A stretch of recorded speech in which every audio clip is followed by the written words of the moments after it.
Friends, बच्चों, आज हम अभिज्ञान शाकुंतलम महाकवि कालिदास द्वारा रचित के प्रथम अंक के 14वें श्लोक को पढ़ रहे हैं। बच्चों, पूर्व में हम पढ़ चुके हैं राजा दुष्यंत अपने सारथी सहित मृगया के लिए आज वन में आए हैं। वन में मृग का पीछा करते करते वो तपोवन के समीप पहुंच जाते हैं और वहां उन्हें तपस्वियों के द्वारा निषिद्ध किया जाता है कि वे शिकार ना करें। साथ ही वे उनसे प्रार्थना करते हैं कि आचार्य कर्ण का आश्रम समीप में ही है और आप यहाँ जाकर के कर्ण के द्वारा अतिथि सत्कार के लिए नियुक्त की गई उनकी पुत्री से अतिथि सत्कार को प्राप्त कीजिए। राजा शिकार करने से रुक जाते हैं, धीरे धीरे रथ को तपोवन की ओर बढ़ाते हैं। तपोवन की सीमा के समीप आते ही राजा सारथी को बताते हैं स्थान स्थान पर निवार पड़े हुए हैं, इंगुदी के चिकने पत्थर हैं। पास में ही मृग भी निशंक होकर हमारे रथ के शब्द को सहन कर रहे हैं। इससे स्पष्ट होता है कि समीप में ही आश्रम है। आज हम उससे आगे पढ़ेंगे। बच्चों, आज की कथा को मैं पूर्व की कथा से जोड़ देती हूँ। राजा ने तपोवन की सीमा का निर्धारण करते हुए कि तपोवन की सीमा आ गई है, यह कहते हुए सारथी से कहा, निवारः शुक गर्भ कोटर मुख भ्रष्टास तरुणाम अधय प्रस्निग्धः क्वचिद इंगुदी फल विधय सूचयन्त एवोपलः विश्वासोपगमाद अभिन्न गते है शब्दम सहन्ते मृगः तोयाधार पथाश्च वल्कल शिखा निश्चंद रेखांकितः। राजा ने इस श्लोक में तपोवन की सीमा का बड़ा सुंदर वर्णन किया है। आज हम इससे आगे का अध्ययन कर रहे हैं। सुतः सर्वम उपपन्नम, हाँ सब ठीक है। उपपन्नम बच्चों, उपपन्नम उपसर्ग पद धातु अक्तः प्रत्यय, ये सभी आपको याद करने हैं। समास प्रत्यय तथा संधि आदि के जो प्रश्न आते हैं मैं वो आपको मध्य में कराती जा रही हूँ। उपपन्नम, सूत कहता है ठीक है। राजा स्तोकम अंतरा गत्वा, स्तोकम का अर्थ है थोड़ा सा, अंतरा मीन्स आगे जाकर, थोड़ा सा दूर जाकर। तपोवन निवासी नाम उपरोधो मां भूत एतावत्तेव रथम स्थापय। तपस्वियों के लिए, तपोवन के निवासियों के लिए उपरोधो मां भूत, कोई बाधा उत्पन्न न हो, अतः हे सारथी एतावत्तेव रथम स्थापय, आप रथ को रोक दीजिए। यावद अवतरामि, जब तक मैं उतरता हूँ। राजा तपोवन में पैदल ही जाना चाहते हैं, वो रथ से वहां पर बाधा उपस्थित नहीं करना चाहते। सूतः धृतः प्रग्रह, मैंने लगाम खींच दी है। संस्कृत बहुत आसान है बच्चों। अभी आपने देखा है लगाम के लिए कशा शब्द होता है, पीछे हमने पढ़ा रश्मि, आज हमने एक और शब्द पढ़ा है प्रग्रह। तो ये सभी लगाम के लिए शब्द हैं बच्चों।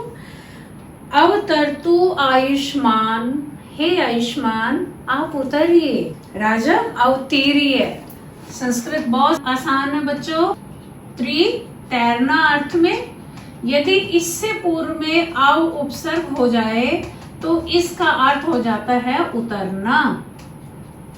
ठीक है, अवतरामी, मैं उतरता हूँ। अवतीर्य, अवतीर्य में बताइए कौन सा प्रत्यय है, बताइए। अव उपसर्ग, त्रि धातु और ल्यप प्रत्यय जो कि अक्त्वा के स्थान पर हुआ है। ठीक है, अवतीर्य, राजा अवतीर्य, राजा उतरकर। सूत, हे सारथी विनीत वेशेण प्रवेष्टव्यानि तपोवनानि नाम, ऐसा कहा जाता है कि तपोवन में विनीत वेश में ही प्रवेश करना चाहिए। किसी भी प्रकार की सैनिक आदि की पोशाक को, वस्त्रों को धारण करके तपोवन में प्रवेश नहीं करना चाहिए। नीति शास्त्रेण वर्तनम, जैसा कि यह नीति का वाक्य है। इदम तावद गृह्यताम, तो आप यह सभी ले लीजिए। इति सूतस्य आभरणानि धनुश्च उपनेयार्पयति। इति इस प्रकार कहकर सूतस्य सारथी के लिए आभरण तथा धनुष उतार कर देते हैं। बच्चों, यहाँ देने के योग में सूतस्य अर्पयति, बताइए कौन सी विभक्ति का प्रयोग हुआ है? षष्ठी विभक्ति का प्रयोग हुआ है। बच्चों याद रखें, जब देने का भाव दान अर्थ में हो तो चतुर्थी विभक्ति का प्रयोग होता है तथा दान के अभाव में षष्ठी विभक्ति का प्रयोग होता है। तो राजा ने कहा कि विनीत वेश में ही आश्रम में प्रवेश करना चाहिए। इस प्रकार कहकर वे सारथी के लिए अपने आभरण तथा धनुष को देते हैं। सूत हे सूत, यावद आश्रम वासिनः प्रत्यवेक्ष्य अहम उपावर्ते, यावद जब तक मैं आश्रम वासियों को देखकर उपावर्ते लौट कर आता हूँ। कितना अच्छा शब्द है बच्चों, उपावर्ते वृत्त धातु है होना अर्थ में। यहाँ पर उप और आ उपसर्ग लग गए हैं। प्रत्यवेक्ष, प्रत्यवेक्ष बच्चों प्रति धन आव धन ईक्ष, ईक्ष धातु है, ये दो उपसर्ग है, प्रति और आव और ईक्ष धातु तथा वही अपना प्रत्यय ल्यप किसके स्थान पर हुआ है? ये अक्तुआ के स्थान पर। प्रत्यवेक्ष मीन्स अच्छी प्रकार से मिल करके, अहम उपावर्ते मैं लौट कर आता हूँ, तब तक तावद। बच्चों जब यावद का प्रयोग होता है तो उसके साथ साथ तावद का प्रयोग भी होता है। जब तक तब तक, यावद आश्रमवासिनः प्रत्यवेक्ष्य अहम उपावर्ते, जब तक मैं आश्रम वासियों को देखकर लौटता हूँ, तावद आर्द्र पृष्ठः क्रियन्ताम वाजिनः। वाजिनः बार बार प्रयुक्त हो रहा है, यह घोड़े के लिए प्रयुक्त हुआ है। तब तक घोड़े की पीठ को गीला कर दीजिए, विश्राम करने दीजिए। सूतः तथा उसी प्रकार करता है। इति निष्क्रांत है, इस प्रकार कहकर निकल जाता है। राजा परिक्रम में अवलोक्य च, परिक्रम में घूमकर, अवलोक्य देखकर, च और घूमकर और देखकर, इदम आश्रम द्वारम, यह आश्रम का द्वार है। द्वारम, इदम आश्रम द्वारम अस्ति, द्वारम नपुंसक लिंग शब्द है बच्चों, इसलिए इदम का प्रयोग हुआ है। आश्रम द्वारम में कौन सा समास है? षष्ठी, आश्रमस्य द्वारम, आश्रम का द्वार, यह आश्रम का द्वार है। यावत प्रविशामि, तब तक मैं प्रवेश करता हूँ। प्रविश्य प्रवेश करके, निमित्तम सूचयन, निमित्त की सूचना देते हुए, सूचयन क्षत्रिय प्रत्यय है बच्चों, निमित्त की सूचना देते हुए, शुभ शकुन की सूचना देते हुए। बच्चों यह श्लोक है जो कि राजा दुष्यंत कहते हैं, राजा दुष्यंत के द्वारा जो अनुभव किया जा रहा है वह यहाँ पर कहा जा रहा है। शांतमिदं आश्रम पदम स्फुरति च बाहु कुतः फलम इहास्य अथवा भवितव्यानां द्वाराणि भवन्ति सर्वत्र। पहले हम इसका अन्वय देख लेते हैं बच्चों। इदम आश्रम पदम शांतम अस्ति, बाहु च स्फुरति, मम बाहु च स्फुरति। क्या कहा गया है? राजा अपने लिए कह रहा है, मम बाहु च स्फुरति, इह अस्य फलम कुतः वर्तते। यहाँ दीर्घ संधि है बच्चों, इह मीन्स यहाँ पर, अथवा भवितव्यानां द्वाराणि सर्वत्र भवन्ति। ये तो हुआ बच्चों अन्वय। राजा निमित्त की सूचना देते हुए इस प्रकार कहते हैं, उनकी भुजा फड़क रही है तो वो कह रहे हैं, इदम आश्रम पदम शांतम वर्तते। इदम मीन्स यह आश्रम का स्थान शांत है।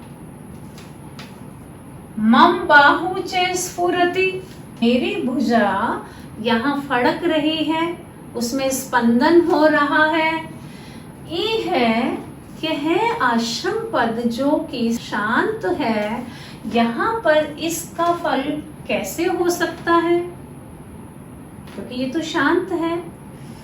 अथवा या फिर सही कहा गया है, भवितव्यानां द्वाराणि, जो होनी होती है, जो भविष्य में कोई घटना घटने वाली है, उस घटना के द्वार सर्वत्र होते हैं। यह आश्रम का स्थान शांत है। तपोवन शांत है, तपोवन में सदैव शांति रहती है। और मेरी भुजा फड़क रही है, इसका यहाँ फल कैसे हो सकता है। अथवा कहा गया है कि होने के द्वार सर्वत्र होते हैं। बच्चों, आश्रम में प्रवेश करते ही राजा की दाहिनी भुजा फड़कने लगती है। और शकुन शास्त्र के अनुसार जब पुरुष की दाहिनी भुजा फड़कती है तो सुंदर स्त्री की प्राप्ति होने की संभावना होती है। तो राजा यहाँ पर यही विचार कर रहा है कि जब यह आश्रम का स्थान भी शांत है, तपोवन भी शांति प्रधान होते हैं, तथा मैं भी पुरुवंशी सदाचारी राजा हूँ, उसके बाद यदि यह मेरी भुजा फड़क रही है तो अवश्य ही किसी शुभ शकुन की सूचना प्राप्त हो रही है। वामेतर भुज स्पंदो वर स्त्री लाभदायक है।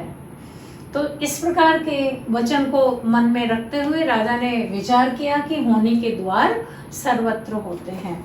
बच्चों, प्रस्तुत श्लोक में आर्या जाति छंद है। कौन सा छंद है बच्चों? आर्या जाति। तथा यहाँ पर शांतम इदम आश्रम पदम, इस पूर्वार्ध का यह पूर्वार्ध विशेष है। तथा इस पूर्वार्ध का अथवा भवितव्यानां द्वाराणि भवन्ति सर्वत्र, इस सामान्य कथन से समर्थन किया गया है। अतः कौन सा अलंकार है? यहाँ पर अर्थांतर न्यास अलंकार है।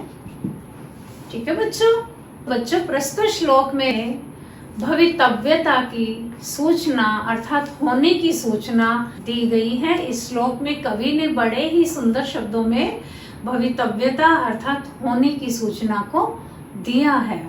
आज हमने तपोवन में राजा ने प्रवेश कर लिया है, इस वर्णन का आनंद लिया है। इससे आगे का अध्ययन हम नेक्स्ट ट्यूटोरियल में करेंगे। थैंक यू बच्चों।